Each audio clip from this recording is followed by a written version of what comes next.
What's up, y'all? It's poppin'. It's D about to react to this vid by Atozy. It's titled Disrespectful Streamer Begs I'll Never Stream Again in Japanese Court. It's too late. Okay? Throw him under the jail for what he did. Set an example. These IRL streamers, they need to be stopped across the board because I don't want to live in a society where I go outside and I'm at risk of being attacked in some type of way for entertainment for somebody's in real life stream, because then I'm gonna have to throw punches and then I'm gonna be in jail. So let's prosecute these people. I don't agree with what they're doing. This man terrorized people in Japan for views and attention on his stream. That it's not giving that. So yeah, throw him in jail. Anyway, let's hear what happened. Let's watch. I'll never stream again is what the disrespectful streamer begged in a recent court hearing in Osaka, Japan. So it's safe to say we have quite the video today, and it's been quite a ride since this all started about half a year ago. Idiot streamer in the US goes to Japan to engagement farm for a stream, kicks things off by harassing people in the metro there, saying America's gonna drop another A-bomb on them. He then gets absolutely embarrassed by a bystander, then gets confronted again later on that night, runs away. The police then shows up, then he gets left off with a warning, gets punched, continues his antics, then gets punched again. He then goes to the police to report that, then he gets punched again. But he just keeps on streaming in a disrespectful way. He harasses women. When they deny him, he then starts yelling insults and derogatory terms at them, because that'll help his case. He then gets stopped by the police again, then let off with yet another warning. A bunch of Japanese streamers then show up to his Airbnb to get him to stop. He doesn't really take that seriously. He continues to get punched in the street. Then finally makes an apology that was barely an apology and essentially just made more of a mockery of the Japanese culture. So then suddenly he gets scared for his life and actually flees the country. And then once he gets out of the country and he thinks he's safe, he then continues to mock Japan. Then about a month goes by and then he does the dumbest action of his life, which is return to Japan with a friend. And then they just continue the antics from basically where he left off. And this friend that he brought along is actually the friend we covered in the last video on the situation, because apparently he had a lot to say about him on his live stream, where he essentially was laughing at him. I guess that just goes to show that when you're garbage to the world will just surround you with garbage. Right, speaking of garbage, I think we can all agree that spam calls are garbage, so how do we get rid of it? No, y'all go support.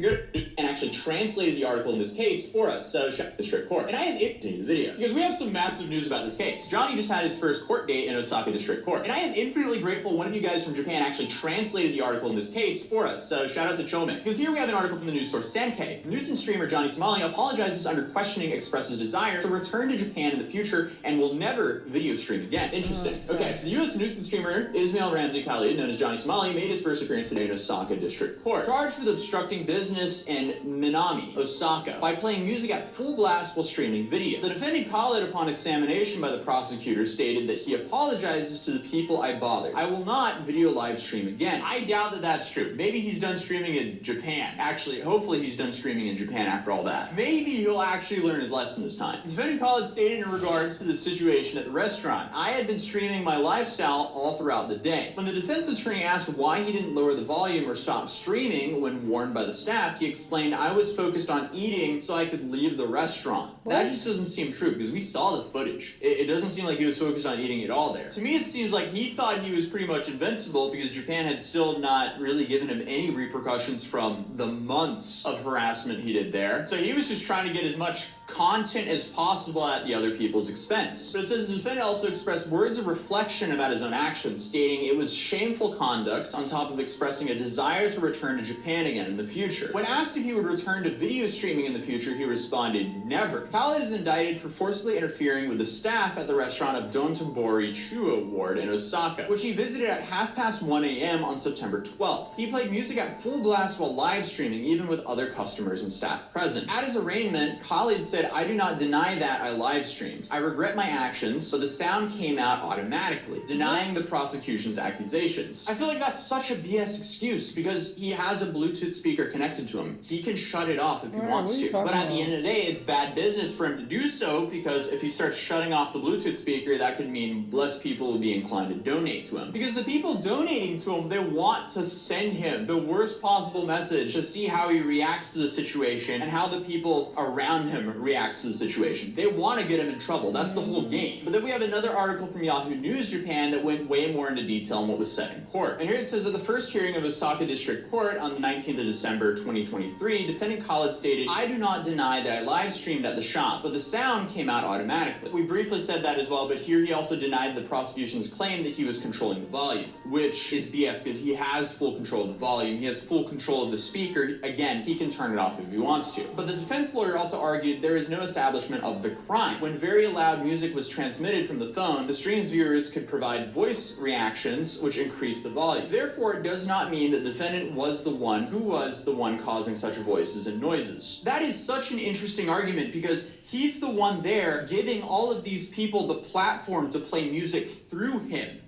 Because again, at the end of the day, he can shut off that Bluetooth speaker whenever he wants to, but financially, he's not inclined to do so. During the examination, the video the defendant was said to have broadcast was played. From the public gallery seats, it didn't sound very loud, but we were wearing interpretation headsets and were at a distance which reduced the volume. Defense attorney, would you like to return to Japan? Khalid, yes. During defendant questioning, defendant Khalid expressed the wish that after judgment has been rendered and I have returned to America, I would like to come back to Japan. Defense attorney, in general, what do you think was bad about your own actions? Khalid replied, I'd be like, nah, I'm gonna leave y'all alone, okay? I'm sorry for my actions. I will never come back if you don't want me back. I'm gonna be like, yeah, I want to come back. I want to come fuck with y'all again. Like, what? I believe I just had no regard for societal rules. Also, my own selfish actions for those things. I want to apologize. Would you like to return to Japan? Yes. Would you do the same things again? Never. But the prosecutor hammered the point that Khalid should have seized the broadcast immediately and turned down the volume from the beginning. If your purpose is going into the shop was to get a meal, then you should have stopped streaming to begin with, correct? At this point, yes, I think it would have been better to stop streaming. And you say the music and loud volume depended on the reaction of your audience. That's correct. Was it not also possible to lower the volume or stop it from the beginning? Yes. Okay. After the shop staff warned you, you did not leave, correct? I left about 1 minute after. You still continued streaming as you left the stop. I'm assuming that's supposed to be the shop. Yes, because I had already left the shop. So here it says the prosecution recommends about a 200,000 yen fine, and here Johnny says, I swear I will not stream. The prosecution closed by saying there is no room for leniency for dealing with someone so self-centered that their only motive is to entertain an audience for their own need for approval. Nowadays, destructive live streamers garner a lot of interest and is becoming a significant concern to society. That's the fuck I just said. That's what I said. They are a menace to society. Punishment needs to be both suitable as a deterrent for others. That's what I just said. Please.